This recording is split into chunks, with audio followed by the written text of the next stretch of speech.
सुप्रभात बच्चों, मैं आपका हिंदी विषय अध्यापक अर्जुन तुंगवाल आप सभी का हार्दिक स्वागत करता हूं, अभिनंदन करता हूं। हम आज बात करने वाले हैं कृष्णनाथ की रचना एक यात्रा वृत्तांत है स्पीति में बारिश। ये स्पीति कोई स्थान है जो हिमालय में है। हिमालय पर्वतमाला में एक स्थान है जिसका नाम है स्पीति, और स्पीति में बारिश ये यात्रा वृत्तांत है। कहने का मतलब स्पीति में यात्रा करने के लिए जाते हैं कृष्णनाथ, और वह जो बारिश होती है उसका यहाँ पर वर्णन किया गया है।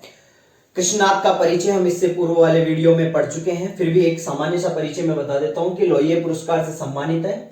इनका जन्म 1934 काशी वाराणसी में हुआ है, मृत्यु 2016 में हुई है। स्वतंत्रता सेनानी परिवार से संबंधित है। बनारस विश्वविद्यालय से इन्होंने शिक्षा अर्जित की है और अर्थशास्त्र में एमए। इनका झुकाव सामाजिक आंदोलन और बौद्ध दर्शन की तरफ रहा है। भाषा अंग्रेजी और हिंदी पर दोनों पर पकड़ थी। काशी विद्यापीठ में प्रोफेसर रहे। हिंदी की पत्रिका कल्पना और अंग्रेजी की पत्रिका मैनकाइंड दोनों में संस्थापक मंडल हैं, उनके सदस्य ये रहे हैं। बाकी इनकी जो रचनाएं हैं और भाषा शैली है और इनके बारे में कुछ बातें हैं, उसको देखने के लिए समझने के लिए इनका वीडियो अवश्य देखें परिचय वाला। तो आज बात करने वाले हैं स्पीति में बारिश, जो कि एक यात्रा वृत्तांत है, उस पाठ के सार पर। स्पीति में जो बारिश होती है उसमें लेखक के द्वारा किन किन चीजों के बारे में वहां पर अवलोकन किया जाता है वह बिंदुवार हम देखते हैं। सबसे पहले स्पीति में संचार साधनों का अभाव।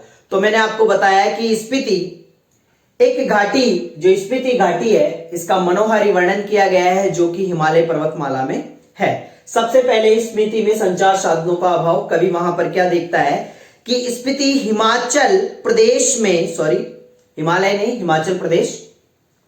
हिमाचल प्रदेश में लाहौल स्पीति जिले की एक तहसील है। लाहौल स्पीति एक जिला है, उस जिले की एक तहसील है जिसका नाम है स्पीति। यहां ऊंचे दर्रे और कठिन रास्ते बने हुए हैं।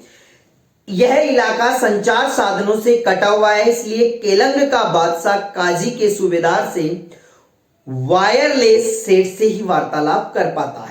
देखो, सबसे पहली चीज मैं आपको बता दूं, इस पाठ को अगर आप किताब से पढ़ोगे तो आपके बहुत ही कम समझ में आएगा। 3-4 बार आपको पूरी तरह एकाग्रचित होकर पढ़ना पड़ेगा, जब समझ में आएगा। तो आप इस पाठ को अवश्य और ध्यानपूर्वक समझें, एक कहानी के रूप में समझें कि कहानी के रूप में किस तरह से है यात्रा वृत्तांत। स्मृति में यात्रा के लिए लेखक जाता है और वहां पर सबसे पहले तो संचार साधनों का अभाव। संचार साधनों का अभाव किस बात से मिलता है कि वहां पर एक केलंग के राजा हैं। केलंग का बादशाह काजा के सूबेदार से वायरलेस सेट से ही वार्तालाप कर पाता है। दूसरी चीज, स्पीति राज्य की स्थिति क्या है, भौगोलिक स्थिति क्या है। प्राचीन काल में स्पीति भारतीय साम्राज्यों का अनाम अंग रही। जब से साम्राज्य टूटे तो वह स्वतंत्र रही। इसकी स्वायत्तता भूगोल ने रची है। यह कभी लद्दाख मंडल, कभी कुल्लू मंडल, कभी बुशहर मंडल और कभी ब्रिटिश राज्य के तहत रही है, परंतु हमेशा यह स्वतंत्र रही है। यहाँ के लोग जोरावर सिंह जैसे आक्रमणकारियों से बचने के लिए घर छोड़कर भाग जाते थे। अप्रतिकार ही इसकी सुरक्षा पद्धति है। आगे, स्पीति की जनसंख्या और राज्य।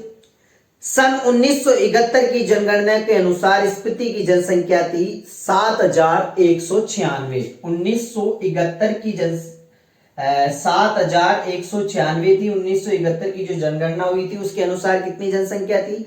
7,196। इंपीरियल गजेटियर के अनुसार इसका क्षेत्रफल है 2,155 मील। ये क्या है इसका क्षेत्रफल, ये इसकी क्या हो गई जनसंख्या। इसके बाद अगर हम बात करें, स्पीति राज्य सन 1846 में कश्मीर के राजा गुलाब सिंह के जरिए अंग्रेजों को मिला। कश्मीर के राजा गुलाब सिंह थे, उन्होंने किसको दे दिया? अंग्रेजों को दे दिया।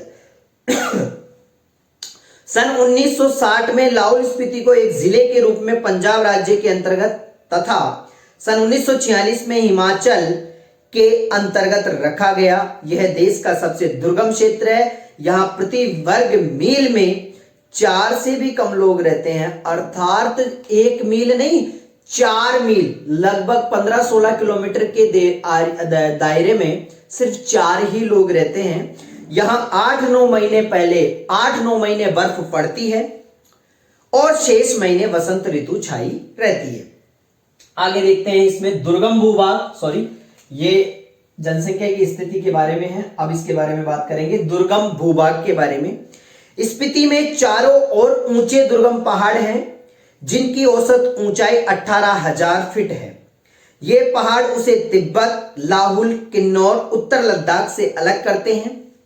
इनकी मुख्य नदी स्पीति 16,000 फीट की ऊंचाई से निकलकर तिब्बत से होती हुई बुसहर और किन्नौर में बहती हुई सतलुज में मिल जाती है। सतलुज नदी का नाम है।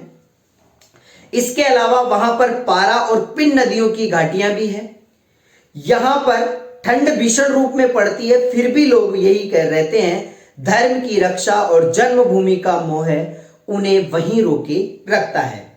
ठीक है, अब आगे चलते हैं हम। बारा, लाचा और माना पर्वतमालाएं। स्पीति घाटी की उत्तर दिशा में जो पर्वतमालाएं घेरे हुए हैं उन्हें बारा लाचा पर्वतमालाएं कहते हैं, उत्तर की तरफ। इनकी ऊंचाई 16,000 फीट से 21,000 फीट तक की है। दक्षिण की पर्वतमालाओं को माना कहते हैं और शायद इन पर्वतमालाओं के नाम बौद्धों के माने मंत्र के नाम पर ही पड़े हैं। तो उत्तर की जो पर्वतमालाएं हैं उन्हें तो क्या कहते हैं, बारालाचा, और दक्षिण की जो पर्वतमालाएं हैं उन्हें क्या कहते हैं, माना पर्वतमालाएं। दो ऋतुएं हैं यहां पे, एक वसंत ऋतु और शीत ऋतु।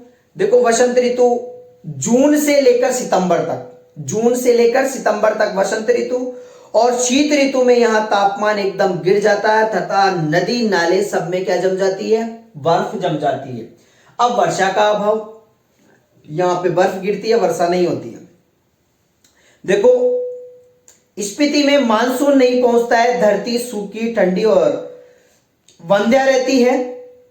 यहां के निवासी वर्षा ऋतु की मादकता और प्राकृतिक छटा से अपरिचित ही रहते हैं। फसलों की बात करें तो केवल एक ही फसल होती है।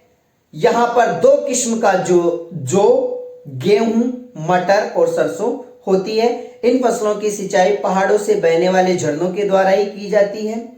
वर्षा की कमी से यहाँ पेड़ नहीं होते, घाटी नंगी और बिल्कुल वीरान है।